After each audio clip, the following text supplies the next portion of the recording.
brutal, but we did it. Right here, there's a big gash. And then on the front, we had a steering rack issue. How we're gonna correct this. What we have here on the table, I don't know how to say this, but I did myself dirty. We are making some good progress, finally.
Yep.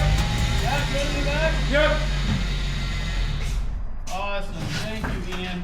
Oh, it was a doozy. That was brutal, but we did it. Alrighty, guys, we are back in the shop. Just got home from Maui, Hawaii.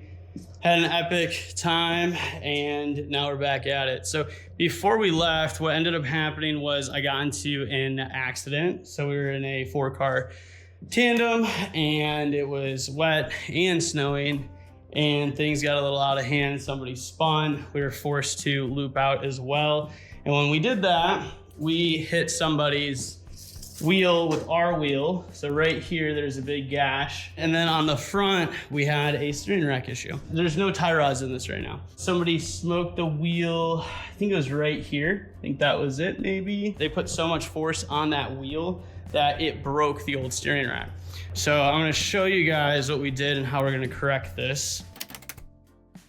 What we have here on the table is a brand new steering rack. So what happened was, is you can kind of see where these two little grooves are, right?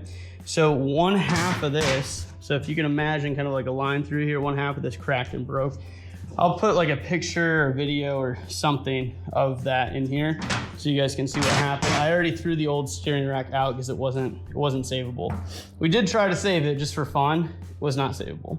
So anyhow, yeah, now we have an upgraded, well, just a brand new steering rack, so new to me. We have a brand new PS pump in there, power steering pump. That should all be good. Like, we shouldn't have any issues with the power steering system now. But what we are gonna have an issue with, is this.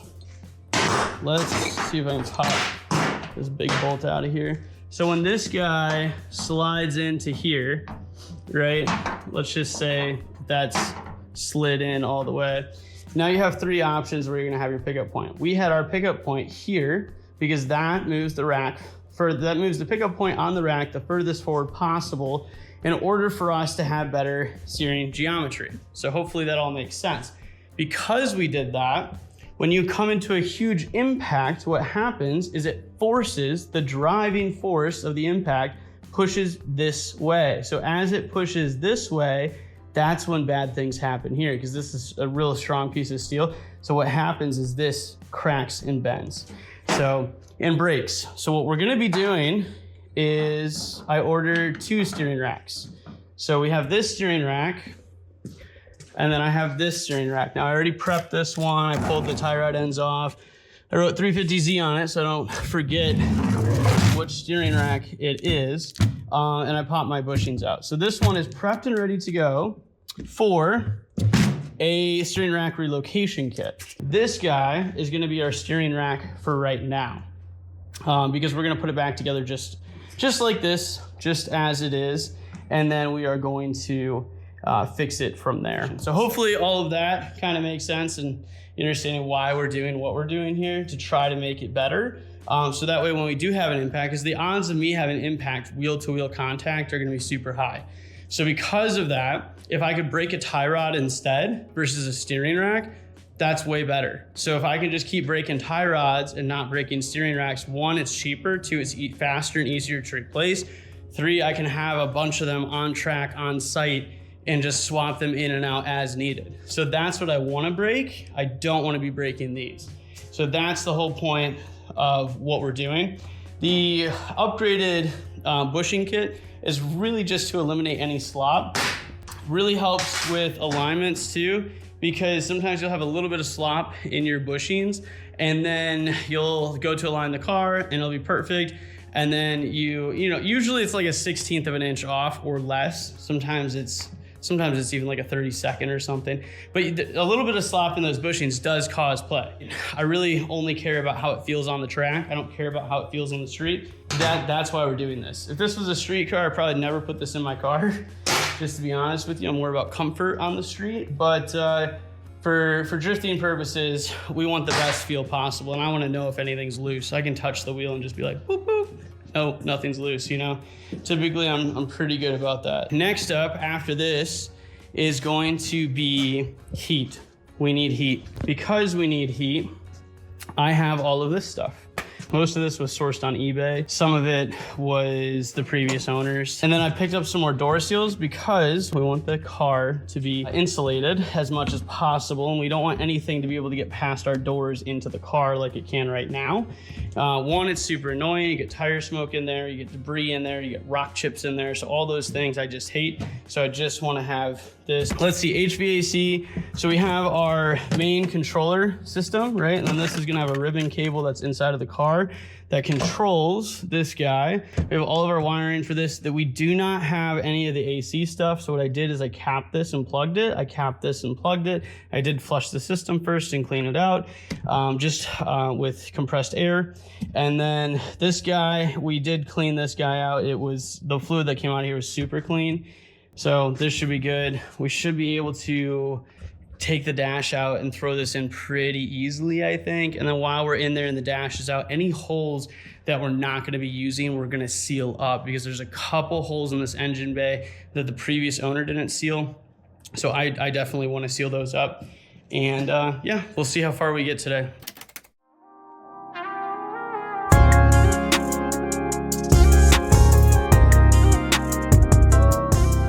All right, I don't know how to say this, but I did myself dirty. So don't throw parts away before you're absolutely sure you don't need anything off of them. I was a fool and I threw my old steering rack in my 8-yard dumpster out front. So that means now I gotta go climb through my 8-yard dumpster out front to find it, because they haven't taken the trash yet, and see what we can find, because I need the steering rack for the fittings. I didn't realize that the steering rack wasn't gonna be coming with new ones, and I guess I just didn't pay attention because the car's been sitting outside in the snow to realize that this is gonna be a major issue. So I'm gonna go dumpster dive, see what I can find. I'll let you guys know. This sucks. All right, guys, good news. After a little bit of dumpster diving, I was able to find my old rack. All right, now that I have gloves on, I'm gonna touch this thing. So this, guys, right here is what happened. This got broken off. What we need from this guy, which I didn't realize, we need this fitting here. And with this solenoid here, you could plug it. I'm not even sure if mine was connected. I don't remember, but we're gonna connect it and we're gonna put it back, because honestly, it's probably some sort of overpressure sensor. It's gotta be some sort of pressure sensor. I'm gonna see how crazy tight these are on here. Hopefully they're not too bad. An adjustable wrench just kind of knocks them free. Oh man, it might be a little tight. There we go. We're all the way unthreaded, it's still in there. Okay, it looks like there's an O-ring in here. It is gonna help that seal really well. So what we are gonna do though, is we will clean this whole thing up before we send it back into the new one. All right, now for the real fun part. We gotta figure out how to get this off.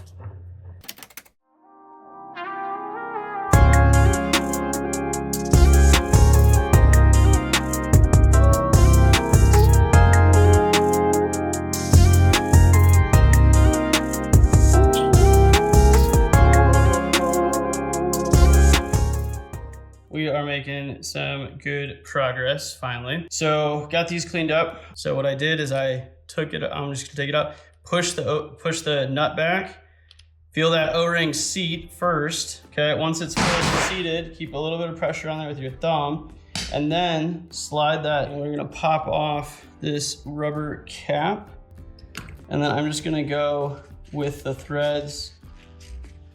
Yeah, that looks good. And this guy is just gonna get spun right into here. Nice. Give that a little bit of a torque down. This is definitely not the approved method, so don't do this at home, but this is what I'm doing. Everything is done on this, so now what we're gonna do, I'm gonna go into the car, we're gonna slap this thing in there. All right, now that I'm in here, what I'm gonna do is I'm gonna slowly guide my steering rack up and into its home. Now, as I'm doing that, it's super important that I get this guy on here, kind of working its way in, but not quite. There it goes. Okay, and then that guy's in place. Now what I'm gonna try to do is take some bolts and see if I can't get one in, just to try to hold everything for right this second. Okay, so that's holding it in for just this second. I'm gonna put one more bolt in up here. What I'm gonna do is I'm gonna take my ratchet again, put it on that top bolt, and just start to work it in there. And things might be a little tight, that's okay. So now, and we'll just go. I did a little bit of off-camera filming just to get this thing installed to make this a little bit faster. Now that it's done, I'm gonna go into the car and show you guys what we did. Here we are. We have our new beautiful steering rack in, and yeah, basically our new hose clamp is on there. Everything is tightened down, so all of this line's tight, that line's good. Steering rack, or the steering column, we put the bolt back in.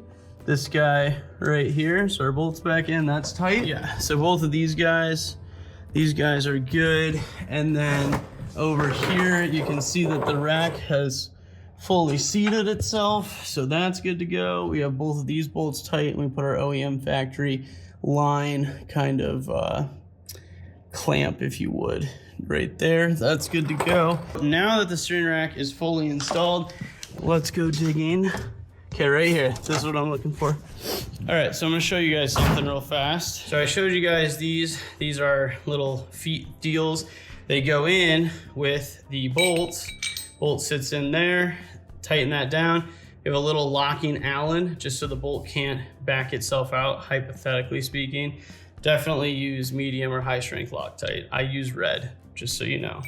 But anyhow, when our steering rack had our boop incident and we broke it, what I also realized is our bolt's no good. I don't know if you guys can really see that, but right here, these threads are all messed up. So it's really hard to see, but I'm telling you that they're not good. And now this bolt, it's the other side, it's totally fine.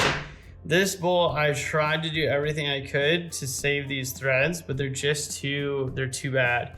So I ordered 4 more of these. I can't finish the job today. So we are now waiting on FDF, which, you know, is what it is, right? So steering rack is in, that's good. I'm happy that's done. I'm also waiting on new boots because we don't have any more in stock. I thought I had a few in stock, I don't. So stocked up on some more boots for these guys, for our tie rods. And yeah, we should be good. So once we get these in, we will finish this.